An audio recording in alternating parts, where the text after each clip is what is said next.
आज की पहली स्टोरी की तरफ बढ़ते हैं तो भाई मिशेल मैककूल ने रिसेंटली काफ़ी एक अजीब सी स्टोरी शेयर की और यहाँ पर भाई उनकी जब वेडिंग हुई थी अंडरटेकर के साथ तो वहाँ पर जो मिशेल मैककूल की फैमिली थी वो यहाँ पर एक्सपेक्ट कर रही थी कि भाई वहाँ पर केन जो है वो आएंगे और वो यहाँ पर अंडरटेकर के भाई ब्रदर करके जो है उनको इंट्रोड्यूस करवाया जाएगा। मतलब उनका वेडिंग में वो वहाँ पर उनको ढूंढ रहे थे कि भाई वो यहाँ पर वेडिंग में क्यों नहीं है, क्योंकि भाई वो भी यहाँ पर एक्चुअल में समझ रहे थे कि जो केन है वो अंडरटेकर के भाई रियल लाइफ में जो है वो मतलब ब्रदर हैं। तो भाई ये काफ़ी एक अजीब सी स्टोरी है कि भाई जो WWE मतलब के सुपरस्टार होते हैं भाई उनके जो मतलब घर वाले होते हैं वो भी स्टोरी लाइन में भाई इतने ज़्यादा घुसे होते हैं। और भाई उस टाइम्स में तो वाकई भाई सोशल मीडिया का ज़माना नहीं था तो लोग भाई कितने जो है उनको पता भी नहीं होता था कि भाई जो चीज़ प्रेजेंट की जाती थी वो उसी को सच समझ बैठते थे। और भाई वो यहाँ पर उन्होंने जब ये चीज़ मुझे पता लगी तो भाई ये काफ़ी मुझे जो है वो शौक लगा कि भाई इस तरह से जो है उनके जो सुपरस्टार के भाई घर वाले हैं उनको भी जो है वो पता नहीं होता। तो ये काफ़ी एक इंटरेस्टिंग चीज़ थी। उसके अलावा भाई सैमी ज़ेन ने काफ़ी इंटरेस्टिंग एक जो है वो ट्वीट लगाया कल अपने ट्विटर पर, जहाँ पर वो लिख रहे हैं कि भाई कल जब वो अपने मॉन्ट्रियल में अपने घर जाते हैं तो भाई वो अपने बाथरूम में ये टॉवल जो है वो लटका हुआ देखते हैं और उस पर लिखा है हाउ ऊसी आर वी फीलिंग टुडे। उन्होंने यहाँ पर भाई सिंपलर टाइम्स और साथ टूटा हुआ दिल लिखा है। मतलब भाई वो अपने पुराने वक्तों को जो है वो याद कर रहे हैं भाई जब उनका जो ब्लड लाइन है भाई उसके साथ जो है वो ताल्लुक था। तो ये भी काफ़ी एक जो है वो इंटरेस्टिंग चीज़ थी। उसके अलावा भाई 2K23 की आप इंटरेस्टिंग मीम है भाई, ये पता नहीं भाई ये रियल है अब या फिर भाई मतलब ये जो सीन है भाई ये सारा कुछ ये रियल है या नहीं, लेकिन भाई ये एक मीम थी जो कि सोशल मीडिया पर काफ़ी वायरल हो रही थी कि भाई WWE 2K23 कितनी ज़्यादा रियल है कि यहाँ पर भाई जो जॉन सीना के सिर के बाल हैं वो असल में जिस तरह से भाई उनको टिंड हुई है उनकी वैसे ही जो है वो 2K23 में भी है। तो ये वैसे ही भाई किसी फ़ैन ने मुझे लगता है कि भाई सिर्फ ट्रोल करने के लिए जो है इस इमेज को एडिट किया है, लेकिन भाई ये काफ़ी अच्छी जो है वो एक मीम मुझे लगी जो कि मुझे लगा आपके साथ ज़रूर शेयर करनी चाहिए। जेरी लॉलर की अब हम बात करते हैं तो भाई जेरी लॉलर का जो ऑफिशियल ट्विटर हैंडल है वहाँ से हमें बताया जाता है कि भाई उनकी अब जो रिकवरी है भाई वो ठीक हो रही है। मतलब अब वो थोड़े बहुत जो है वो बेहतर हो चुके हैं और थोड़ा बहुत उन्होंने जो है वो बोलना वगैरह भी शुरू कर दिया। उसके अलावा भी कुछ ट्वीट्स हैं जो कि आप यहाँ पर देख सकते हैं और साथ में भाई कुछ पिक्चर्स भी हैं जो कि उन्होंने अपने ऑफिशियल हैंडल से जो है वो लगाई हैं। तो मतलब जेरी लॉलर भाई पहले से जो है वो इम्प्रूव उन्होंने किया है, लेकिन भाई उनकी जो रिकवरी है उसको काफ़ी ज़्यादा जो है वो टाइम लगेगा अभी, क्योंकि भाई उनको जो है वो स्ट्रोक आया था सुनने में ये आ रहा है। लेकिन भाई उन्होंने यहाँ पर कंटिन्यू जो प्रेयर्स लोगों ने की है उसके लिए उन्होंने थैंक भी किया। तो देखते हैं, बहरहाल हम विश करते हैं कि भाई जो जेरी लॉलर हैं वो जल्द से जल्द हमें ठीक होते हुए दिखाई दे। अंकल हाउडी के बारे में अब हम बात करते हैं तो भाई अंकल हाउडी कौन है और उनकी रेवोल्यूशन क्या है, तो भाई इसके बारे में जो WWE है उनका क्या फ्यूचर है।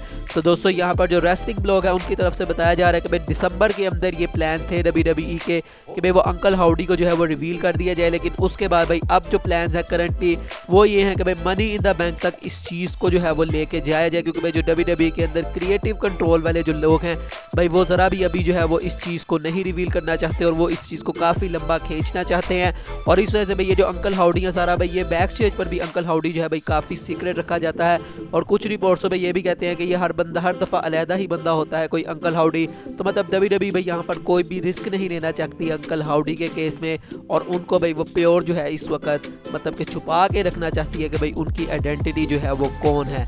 तो देखते हैं बहरहाल जो अंकल हाउडी है भाई उनकी हमें रिवोल्यूशन कब होती हुई दिखाई देती है। रिया रिप्ली के बारे में बात करते हैं तो भाई रिया रिप्ली को हमने मंडे नाइट रॉ में नहीं देखा था, तो अब जो स्टोरी लाइन है भाई वहाँ पर तो हमें बताया था कि भाई अपने मैच की जो है वो एडवर्टाइजिंग कर रही है ये है वो है, लेकिन भाई एक्चुअल में वो ऑस्ट्रेलिया गई हुई है क्योंकि भाई वो ऑस्ट्रेलिया से जो है उनका जो है वो ताल्लुक है। तो भाई वो वहाँ पर अपनी फैमिली को जो है वो विजिट करने गई हुई और अब ये अभी पता नहीं है कि क्या वो भाई इसी वीक जो है वो आ जाएंगी या नेक्स्ट वीक हमें मंडे नाइट रॉ में देखने को मिलेंगी या नहीं। तो ये बहरहाल रिया रिप्ली के बारे में जो है वो छोटी सी एक जो है वो बात थी। उसके अलावा भाई क्या कोडी रोड्स यूनिवर्सल चैंपियन बनने वाले हैं, तो दोस्तों विंस रूसो ने इसके बारे में काफ़ी एक अजीब सी चीज़ कही। उन्होंने कहा कि भाई पॉल हेमन ने जो ये चीज़ कही थी मतलब कि कोडी रोड्स को कि भाई जो रोमन रेंज है भाई वो ऐसा सन है जो कि तुम्हारा फादर हमेशा चाहता था, और उसने मुझे ये चीज़ बताई थी। तो उन्होंने कहा कि भाई इस स्टेटमेंट से 100% ये चीज़ कंफर्म हो गई है कि भाई कोडी रोड्स अब मैच जीतने ही वाला है, क्योंकि भाई अब ये चीज़ काफ़ी पर्सनल हो गई है और भाई इस चीज़ को गलत प्रूव करने के लिए तो भाई उनके जो फादर थे उन्होंने ऐसा कभी कुछ कहा नहीं था और कोडी रोड्स ही वो सन थे जो कि वो हमेशा से चाहते भी थे।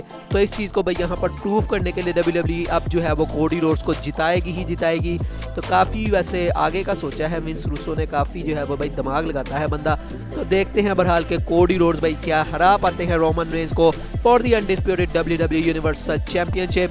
JBL के बारे में अब बात करते हैं तो भाई JBL को हमने देखा कि भाई मंडे नाइट रॉ में उन्होंने एक बैरन कॉर्बिन से भी जो रास्ते हैं वो अलग अलग कर लिए हैं। तो अब PW इनसाइडर की तरफ से ये बताया जा रहा है कि भाई आगे WWE के साथ JBL की कोई भी डेट नहीं है, मतलब अब वो हमें टीवी पर जो है वो नहीं दिखाने वाले, मतलब दिखाई नहीं देंगे। और उसके अलावा जो बैरन कॉर्बिन है उनका भाई अभी कुछ कंफर्म नहीं है स्टेटस के क्या उनके साथ होने वाला है, लेकिन ट्विटर पर काफ़ी इसके बारे में बात हो भी रही है कि शायद हमें जो है वो कुछ देर बाद भाई लोन वोल्फ वाला जो करैक्टर है वो यहाँ पर दिखाई दिया जाए। लेकिन अभी फिलहाल के लिए भाई बैरन कॉर्बिन के लिए कोई प्लान्स पता नहीं है या नहीं है, लेकिन उनका भी फ्यूचर क्या है और वो कब हमें देखने को मिलेंगे इसके बारे में नहीं पता। लेकिन भाई जो हमारे JBL हैं वो अब हमें देखने को नहीं मिलने वाले। उसके अलावा भाई जो हमारी मनी इन द बैंक होने वाली है, हमें पता है कि भाई O2 एरिना से होने वाली है। तो भाई आज WWE ने मतलब कल इसको अनाउंस किया था कि भाई उससे पहले का जो फ्राइडे नाइट स्मैकडाउन का शो है जो कि 30 जून को होने वाला है भाई वो भी यहाँ पर O2 एरिना से ही होगा। तो मतलब O2 एरिना को भाई काफ़ी बड़ा WWE बिल्ड कर रही है और भाई मुझे लगता है कि ये जो स्मैकडाउन का शो होगा ये भी काफ़ी बड़ा होगा। और मनी इन द बैंक तो भाई वैसे ही WWE का काफ़ी बड़ा इवेंट होता है। उसके अलावा भाई करंटली WWE में टॉप हील और टॉप बेबी फेसेस कौन है, तो भाई उसकी पूरी लिस्ट आप इस वक्त देख सकते हैं कि यहाँ पर स्मैकडाउन में Bray Wyatt, Sami Zayn, Drew McIntyre हो जो है वो टॉप बेबी फेसेस हैं। हील्स में रोमन रेंज, कैरियन क्रॉस और सोलस को है। और रॉ में भाई यहाँ पर baby faces Cody Rhodes, Bobby Lashley, Kevin Owens. और हील में भाई काफ़ी सरप्राइजिंग है, यहाँ पर ब्रॉक लेसनर का नाम है, साथ में जजमेंट डे और ऑस्टिन थ्यूरी है। तो मतलब जजमेंट मतलब जो हमारे मतलब ब्रॉक लेसनर है उनको भाई एज अ हील जो है वो WWE दिखा रही है। वैसे भाई उनकी बुकिंग हील वाली नहीं है भाई, जिस तरह से उनको फैंस जो है वो पसंद कर रहे हैं और जिस तरह से भाई वो आते हैं और वो एंग्री मोड में भी आजकल नहीं होते, मतलब तोड़ते फोड़ते तो है लेकिन भाई जो हंसने वाला उनका जो चेहरा होता है वो होता है। तो यहाँ पर भाई उनको जो है वो एज अ हील जो है वो WWE ने रखा हुआ है। उसके अलावा भाई शिंसके नाकामुरा के बारे में अब बात करते हैं तो भाई काफ़ी देर से हमने नाकामुरा को जो है वो नहीं देखा। रॉयल रंबल में भी उन्होंने जो है वो अपनी अपीयरेंस नहीं की, उनको मतलब हम काफ़ी देर से भाई यहाँ पर स्क्रीन पर नहीं देख रहे। तो अब दोस्तों उनके बारे में रिपोर्ट आ रही है कि जल्दी भाई हमें शिंसके नाकामुरा जो है वो दोबारा से देखने को मिल जाएंगे कि भाई वो पास्ट कुछ दिनों से भाई जो लाइव इवेंट्स होते हैं वहाँ पर वो आ रहे हैं और यहाँ पर भाई वो नए हमें जल्द ही जो है वो देखने को मिल जाएंगे। और उनका जो भी रेसलमेनिया का प्लान होगा वो भी जो है वो देखने को मिलेगा। तो भाई देखते हैं कि बहरहाल भाई नाकामुरा हमें कब जो है वो देखने को मिलते हैं। उसके अलावा भाई AJ स्टाइल्स और रैंडी ऑर्टन के बारे में अब बात करते हैं तो भाई AJ स्टाइल्स और रैंडी ऑर्टन को भी हमने काफ़ी देर से नहीं देखा। दोनों ही सुपरस्टार इस वक्त इंजन है और कुछ पता नहीं है कि कब आ रहे हैं। और उसके अलावा इनके जो रेसलमेनिया प्लान्स है उसके बारे में अगर हम बात करें तो भाई WWE के पास अभी तक भाई दोनों के लिए कोई प्लान नहीं है। अब ये वजह नहीं है कि भाई WWE इन दोनों को लाना नहीं चाहती, बल्कि इनकी इंजरी की वजह से भाई कोई प्लान नहीं है, क्योंकि भाई WWE को कुछ नहीं पता कि भाई ये दोनों बंदे जो है वो कब वापस आएंगे। तो भाई जब भी ये वापस आएंगे तब इनके लिए प्लान जो है भाई वो तैयार कर लिए जाएंगे। भाई दोनों मेजर सुपरस्टार्स हैं, तो ऐसा नहीं है कि भाई अगर ये वापस भी आते हैं तो फीचर नहीं होंगे रेसलमेनिया में।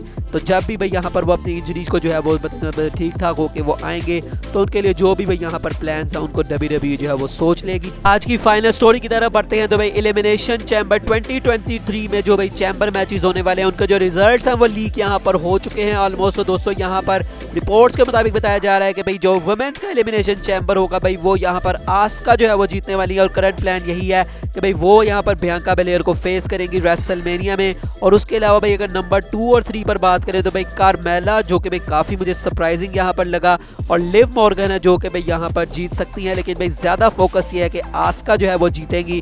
वैसे रकेल रॉड्रिगेज भी मेरे हिसाब से भाई काफ़ी स्ट्रॉन्ग कंटेंडर थी, लेकिन भाई यहाँ पर ये 3 बंदियां हैं जो कि इस टाइम जो है वो फेवरेट है कि इनको जो है वो जिताया जाए, और आस्का के ऊपर भाई ज़्यादा फोकस है। और उसके अलावा अगर हम मैन रॉयल रंबल की बात, मैन जो बताए एलिमिनेशन चैम्बर की बात करें तो भाई यहाँ पर प्लान तो ये है कि भाई ऑस्टिन थ्यूरी को जो है वो जिताया जाए। लेकिन उसके अलावा भाई यहाँ पर काफ़ी ज़्यादा टॉक्स चल रही हैं कि मे भी दोस्तों यहाँ पर डेमियन प्रीस्ट या फिर मॉन्टेस फोर्ड को भी जिताया जा सकता है यूनाइटेड स्टेट्स चैंपियनशिप। तो मुझे लगता है कि भाई ये सब चीज़ें डिपेंड करेंगी जॉन सीना के ऊपर शायद दोस्तों। अगर वो आ रहे हैं रेसलमेनिया में और US चैंपियनशिप के लिए आ रहे हैं तो फिर ऑस्टिन थ्यूरी जीतेंगे, वरना भाई यहाँ पर डेमियन प्रीस्ट और जो हमारे मॉन्टेस फोर्ड है उनके भी काफ़ी यहाँ पर स्ट्रॉन्ग चांसेस हैं कि भाई वो यहाँ पर चैम्बर मैच को जीत जाए और भाई US चैंपियन बन जाए। तो भाई ये काफ़ी एक जो है वो इंटरेस्टिंग चीज़ होगी देखना कि भाई WWE किस तरफ जाती है। तो आप किसको सपोर्ट कर रहे हैं चैम्बर में, आप मुझे बता सकते हैं। बाकी आज की वीडियो यही तक थी, अच्छी लगी हो तो लाइक कीजिएगा, चैनल को सब्सक्राइब कीजिएगा। मिलेंगे नेक्स्ट वीडियो में, तब तक के लिए अल्लाह हाफिज़।